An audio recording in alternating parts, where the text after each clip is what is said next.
नमस्कार, स्वागत है आप सभी का इंडिया न्यूज के डिजिटल प्लेटफॉर्म पे। बिहार की बड़ी खबरों पर विस्तार से चर्चा करेंगे। मैं हूं प्रियांशी। उपेंद्र कुशवाहा जाएंगे राज्यसभा। जी हां, यूपी से बिहार तक बड़ी प्लानिंग में भाजपा। उत्तर प्रदेश और बिहार की राजनीति में जातीय समीकरण हमेशा से मायने रखते हैं।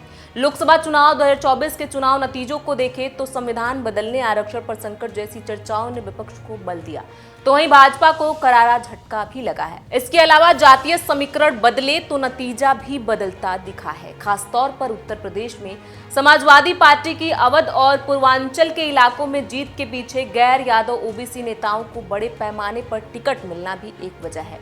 इनमें कुर्मी, कोरी, कुशवाहा समाज के नेताओं को टिकट देकर अखिलेश यादव ने फायदा उठा लिया और यहीं पर भाजपा चूक कर गई। अब भाजपा इस कमी को दूर करने की कोशिश में है। एक तरफ यूपी में समाज के कुछ नेताओं को प्रमोट किया जा सकता है, तो वहीं बिहार में भी मंथन का दौर चल रहा है। भाजपा सूत्रों का कहना है कि बिहार में अगले ही साल चुनाव हैं और उससे पहले कुशवाहा समाज को जोड़ने के लिए उपेंद्र कुशवाहा को राज्यसभा भेजा जा सकता है। उन्हें काराकाट लोकसभा से हार का सामना करना पड़ा था। वह कुशवाहा बिरादरी के बड़े नेताओं में से एक हैं। ऐसे में उन्हें राज्यसभा भेजकर भाजपा समाज को यह संदेश देना चाहेगी कि हम आपके साथ हैं। यही नहीं, नीतीश कुमार की जेडीयू भी इसी कोशिश में है और उसने भगवान सिंह कुशवाहा को विधान परिषद भेजने का ऐलान किया है और वह 2 जुलाई को नामांकन दाखिल करेंगे। अब रुक करते हैं अगली खबर का। विधानसभा चुनाव से पहले भारतीय जनता पार्टी के नेता अश्विनी चौबे के एक बयान ने बिहार की सियासत में उथल-पुथल मचा दी है। आपको बता दें, अश्विनी चौबे ने कहा कि वह चाहते हैं कि बिहार में बीजेपी एनडीए का नेतृत्व करे। अब इस पर जनता दल यूनाइटेड ने भी अपनी प्रतिक्रिया दे दी है। जेडीयू के राज्यसभा सांसद संजय झा ने कहा कि बिहार में एनडीए का मतलब है नीतीश कुमार, इसमें कोई कंफ्यूजन नहीं है।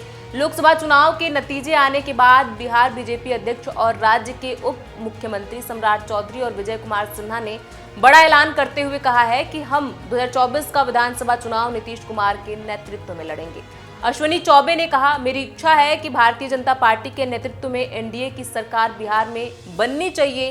बीजेपी पूर्ण बहुमत के साथ अकेले अपने दम पर आए और एनडीए को भी आगे बढ़ाए। यह हमारी मंशा है और उसके लिए हर कार्यकर्ता को अभी से लगना होगा। मैं बिना किसी चाह के इस काम को बखूबी करूंगा। उन्होंने कहा, हम नीतीश कुमार को साथ लेकर चल रहे थे, आज भी चल रहे हैं और आगे भी चलेंगे। मुख्यमंत्री के सवाल पर अश्विनी चौबे ने कहा कि जब चुनाव होगा तब पार्टी और केंद्रीय नेतृत्व तय करेगा, लेकिन पार्टी में यह आयातित माल हमें कतई बर्दाश्त नहीं है। उन्होंने कहा, चुनावी राजनीति में न रहते हुए मैं सक्रिय राजनीतिक कार्यकर्ता के रूप में बिना किसी पद के लोभ के समाज सेवा करूंगा। कार्यकर्ता के रूप में मैं देश और बिहार में, विशेषकर भागलपुर और बक्सर में लगातार सक्रिय रूप से अपनी भूमिका अदा करता रहूंगा। अगले 5 वर्षों तक मैं सक्रिय राजनीति में रहूंगा। अब रुक करते हैं अगली खबर का। संजीव मुखिया और सिकंदर की कुंडली खंगाल रही सीबीआई। आपको बता दें, दोनों के घरों पर हुई छानबीन।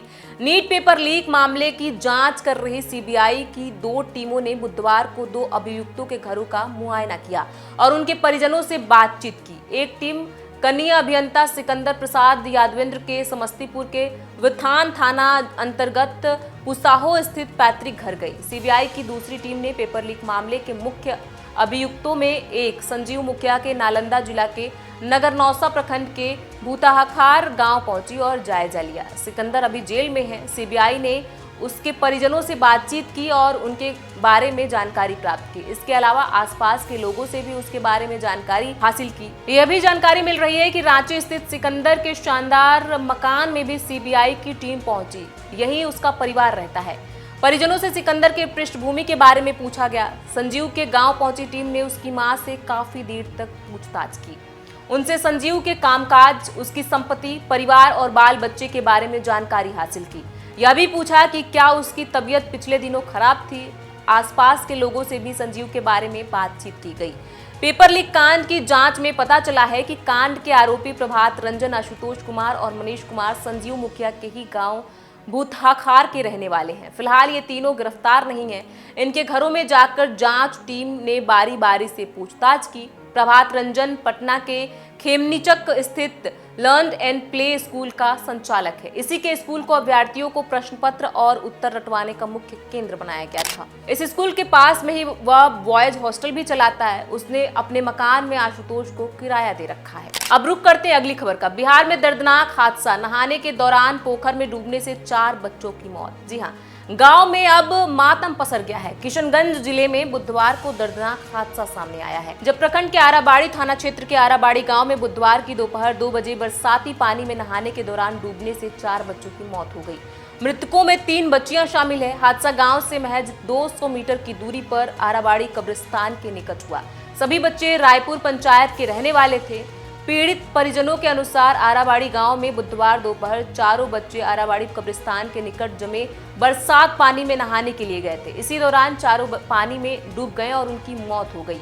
एक ग्रामीण ने घटना की जानकारी बच्चों के परिजनों को दी। उस समय अफरा तफरी का माहौल हो गया जब बच्चों के डूब जाने की खबर परिजनों को लगी। ग्रामीण ने घटनास्थल पर पहुंचकर सभी बच्चों को तत्काल पानी से बाहर निकाला, लेकिन तब तक काफी देर हो चुकी। अब रुक करते हैं अगली खबर का। बिहार के सरकारी स्कूलों की 1 जुलाई से बदल जाएगी टाइमिंग। शिक्षा विभाग ने राज्य के सभी सरकारी स्कूलों के लिए 1 जुलाई से नई समय सारणी तय की है। इसके तहत सुबह 9 बजे से 3:15 बजे तक चलेंगे और शिक्षकों की छुट्टी शाम 4:30 बजे होगी। शिक्षकों के लिए प्रति सप्ताह न्यूनतम 45 शिक्षक घंटे तय किए गए हैं, जिसमें तैयारी के घंटे में शामिल है। इसीलिए सोमवार से शनिवार तक प्रतिदिन 7.5 घंटे शिक्षक कार्य करेंगे। 9 से 9:15 बजे तक प्रार्थना व्यायाम होगा।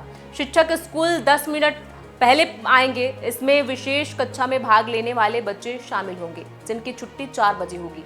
4 से 4:30 बजे तक पहली और दूसरी कक्षा को छोड़कर शेष बच्चों का होमवर्क चेक करना, मिशन दक्ष के बच्चों का प्रोफाइल तैयार करना, साप्ताहिक मूल्यांकन के आधार पर छात्र छात्राओं का प्रोफाइल तैयार करने आदि कार्य शिक्षक करेंगे। विभाग ने यह भी साफ किया है कि प्रधानाध्यापक स्कूल के समय में कोई बदलाव नहीं करेंगे। ऐसा करने पर उनके खिलाफ कार्रवाई होगी।